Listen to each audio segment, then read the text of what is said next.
The state of Washington passing a new law on critical race theory in schools. All staff in the state's K-12 system are now required to take the training. A cyber attack has shut down top U.S. pipeline network Colonial Pipeline. The largest fuel pipeline operated in the states is still mostly out of commission. It services nearly half of the East Coast fuel supply, raising fears of rising gas prices but also cybersecurity breaches. And a group of Congress members is pushing for funds from the latest stimulus bill to go towards combating the opioid epidemic. The bipartisan effort is seeking the go-ahead from the Treasury Department. Tune into Deep Dive as we explore these topics and more. Hello and welcome. This is Deep Dive and I'm Tiffany Meier. I hope everyone had a good weekend.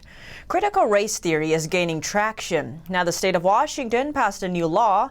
It mandates the doctrine of equity, cultural competency, and dismantling institutional racism in the state's K-12 schools. Washington Governor Jay Inslee has signed the new law into bill. The terminology in the bill matches the language of critical race theory advocates. Proponents of the bill say it helps immigrants and people of color feel safe in school. Critics of critical race theory, or CRT, says it causes more division. They argue the doctrine stems from Marxism and views all events through the lens of racial struggle. It defines white people as the oppressor race. America First Legal, run by former Trump advisor Stephen Miller, submitted a formal notice to the U.S. Department of Education, opposing grants to promote CRT in public schools. They say critical race theory is based on a controversial and widely discredited set of academic theories. America First Legal calls as the theory is historically wrong, divisive, and overtly racist. They say it is a politically motivated ideology, not a source of academic inquiry. America First Legal says the group will fight CRT in court. The group is also preparing a lawsuit to block CRT training in the federal government. While the state of Washington embraces critical race theory, Oklahoma and other red states have passed laws banning it in their states. And as we mentioned in last Friday's episode, facing off against critical race theory is the 1776 pledge to restore patriotic education in schools. South Dakota Governor Kristi Noem announced on Twitter that she was the first candidate to sign the 1776 pledge to save America's schools.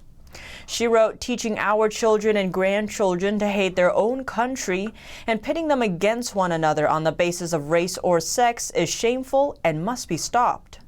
The pledge spans 4 points and states that all children are created equal, have equal moral value under God, our Constitution, and the law. And briefly, what is the 1776 pledge? It is inspired by Trump's 1776 Commission, started by the 1776 Action Organization to advocate for patriotic education.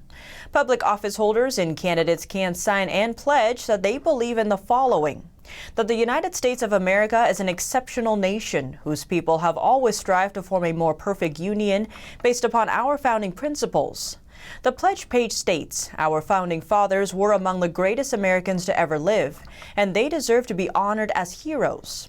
Our children and grandchildren should be taught to take pride in their country, to respect our founding principles of liberty and equality, and to have a sense of American history that is both truthful and inspiring."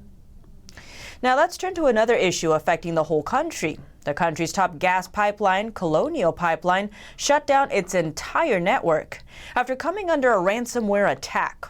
While the attack happened Thursday and Colonial shut down its pipeline Friday, it is still mostly out of commission. So what does this all mean? Colonial had restored service to some minor parts of its system, but not its 4 main lines. Now, if the pipeline stays down for over a week, it could lead to shortages and price increases in gas. And as of Sunday night, service was back to some minor parts of the system, but the 4 main lines remain down. And so why is it such a big deal? The company's pipeline network spans more than 5,000 miles from Texas to New Jersey. The line transports roughly 2.5 million barrels of gas and other fuels daily and hauls more than 100 million gallons of fuel a day from Gulf Coast refineries to major hubs up the coast. Colonial said on Sunday its main fuel lines remain offline, but some smaller lines between terminals and delivery ports are now operational.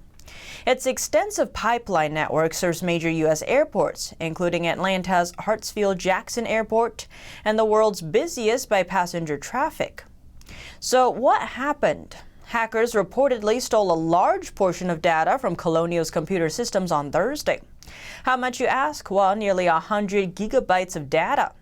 Then the hackers locked up the computers and demanded payment. Sources tell Reuters that the attack was caused by ransomware software, a type of malware designed to lock down systems by encrypting data and demanding payment to regain access. So who's behind the attack? While no group has stepped forward to claim credit, many suspect it is a cybercrime group called DarkSide. The hackers are suspected to be part of that professional cybercriminal group. That's because that double extortion scheme is one of that group's signatures. Bloomberg News reported the attack came from that group, DarkSide. The group's first attack by gaining access to private networks. Then they encrypt files and often steal data. They demand payment to decrypt the files and have even started asking for additional money. That's in exchange for not publishing stolen content. Colonial declined to comment on whether DarkSide hackers were involved in the attack, when the breach occurred, or what ransom they demanded. And while DarkSide has not taken credit, a news release showed up on its website Monday. Under the heading About the Latest News, it noted that our goal is to make money and not creating problems for society. The statement did not say how much money they seek. DarkSide said its hackers would launch checks on fellow cybercriminals, quote, to avoid social consequences in the future. The hackers have not returned repeated messages to their website seeking further comment. Colonial, meanwhile, said it shut down systems to contain the threat after learning of the attack on Friday. That action also temporarily halted operations and affected some of its IT systems. Colonial has asked a third-party cybersecurity firm to launch an investigation. It also contacted law enforcement and other federal agencies. Cybersecurity industry sources say the cybersecurity company FireEye has been brought in to investigate. FireEye has declined to comment.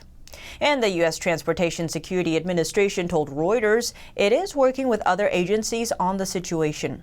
Colonial did not give further details or say how long its pipelines would be shut. The shutdown has raised fears of a price spike at the gas pumps ahead of peak demand summer driving season if it persists. U.S. gas futures jumped to over $2.20 a gallon, more than 3%, as trading opened for the week. That's its highest point since May of 2018. And the breach is also highlighting how critical U.S. energy infrastructure is vulnerable to hackers. Member of the Senate Select Committee on Intelligence, Republican Senator Ben Sasse, says the cyber attack was a warning of things to come. He says this is a play that will be run again, and we are not adequately prepared, adding lawmakers should pass an infrastructure plan that hardens sectors against these attacks. Department of Homeland Security Secretary Alejandro Mayorkas last week called ransomware one of his most significant priorities right now.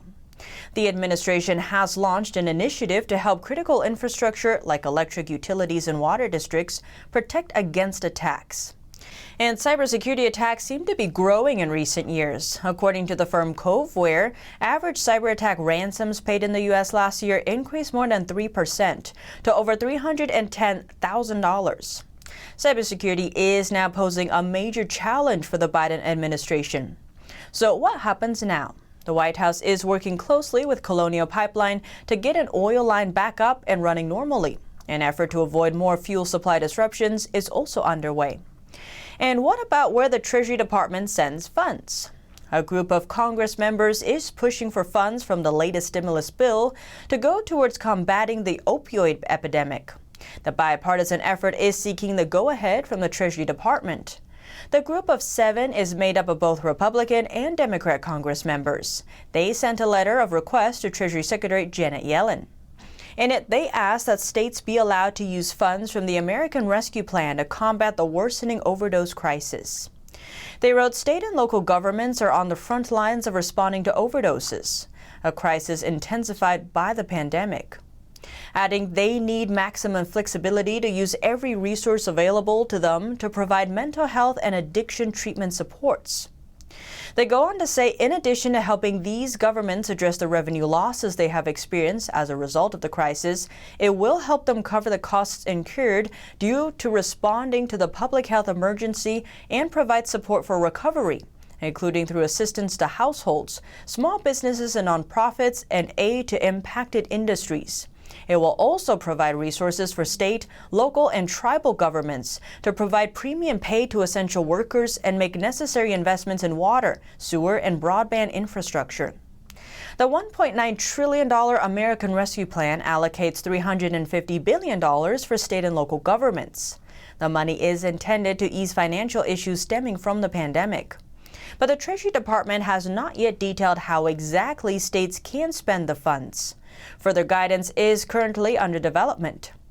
The CDC indicates drug overdose deaths in the U.S. continued climbing into September of 2020. That's the most recent month's data that is available. Opioids are the leading class of drugs that cause overdoses. They include drugs like heroin and synthetic opioids like fentanyl, plus some prescription pain relievers like OxyContin. A number of experts have blamed the increase in overdose cases on extended lockdowns and the pandemic. But what do you think? Let me know below. Thanks for tuning in to Deep Dive. I'm Tiffany Meier, and see you soon.